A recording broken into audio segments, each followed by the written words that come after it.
What's less known is that when you're teaching to make art from anything, this is Albers over here with his students. Everybody had to work, it really was a commune, to provide food, clothing, and so forth. This is their garden, so they're looking at various cabbages.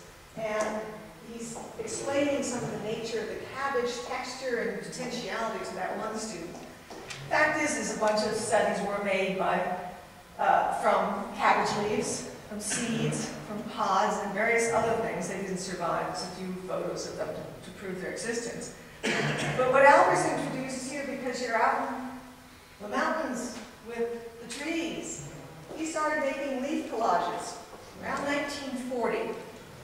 He gave up on that biomorphic trend, which was about 1936, 38, and they started making these collages from leaves. Now, we all think that everybody has made collages of leaves in kindergarten since time immemorial. Not so. It was a German idea introduced there and brought to this country by various people, including Albers.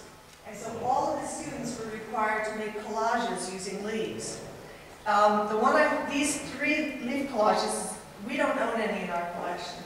So these are on loan from the Albers Foundation, very kindly. Let's take a look at this one. We've got these ferns. And all I did is, you know those white reinforcement rings that you need for three-hole binders from the paper for ripping?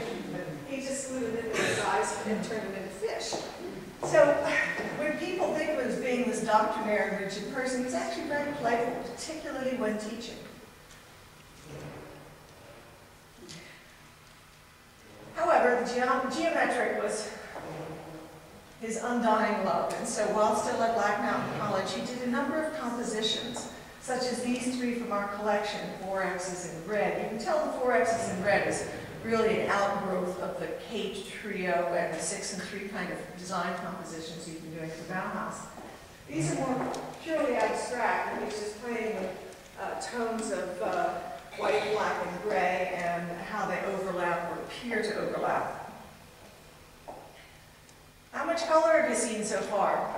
Except for this red here, except for the red and blue in the glassworks.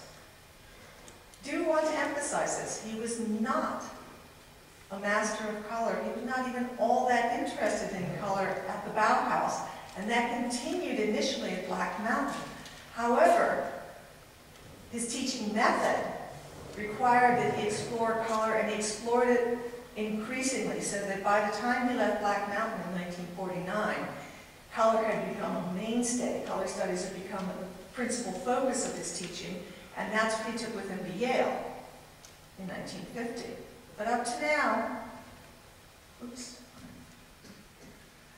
what he did do is he realized that what he had almost taken for granted at the Bauhaus, where he was working with, where he studied under Itten, this is Johannes Itten's color sphere or color star, and working alongside Paul Klee, who did the color exercise of the painting classes along with Kandinsky at the Bauhaus.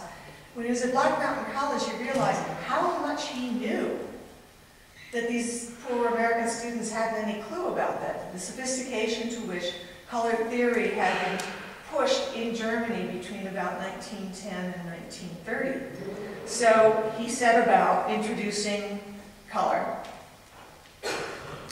And you can see in the background there, this is a student drawing. In the background, you can see what was one of his first concepts, which is the color wheel.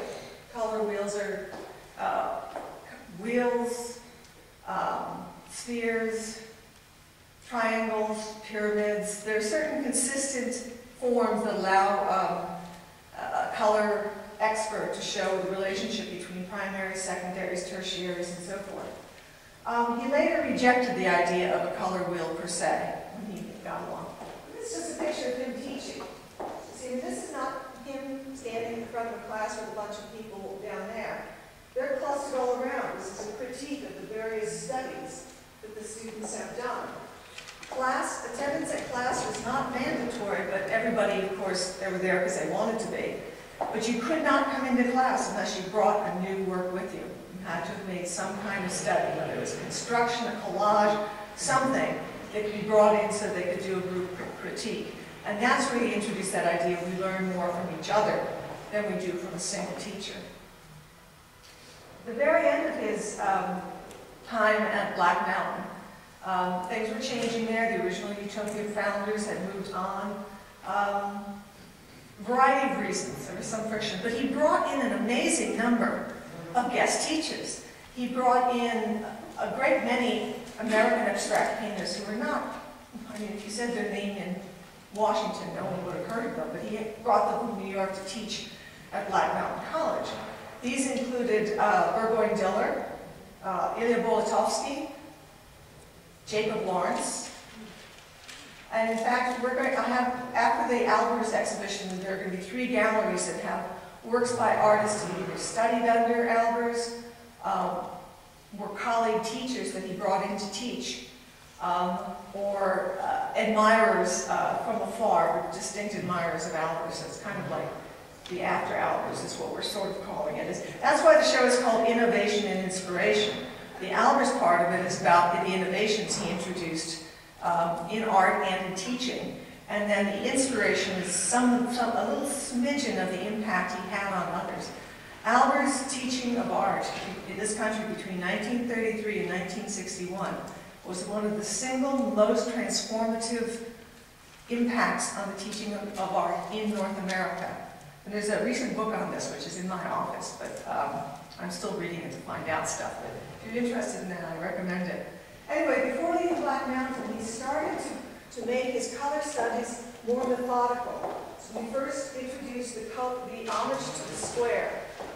Now, the homage to the square, the reason why it's a square is because he said, my focus is color. If I'm going to do color, I have to have, it's best to not mess about with different shapes. So pick a form, any form. It could be a triangle, it could be squares, it could be circles, but pick one and stick with it, and then use it as a way, as a vehicle, on which you can explore the relationships between color. These 2 paintings, which are not very big, only about 18 inches square, these are the first ones in our exhibition, and I still think that they are the best. You're now going to hear severe bias.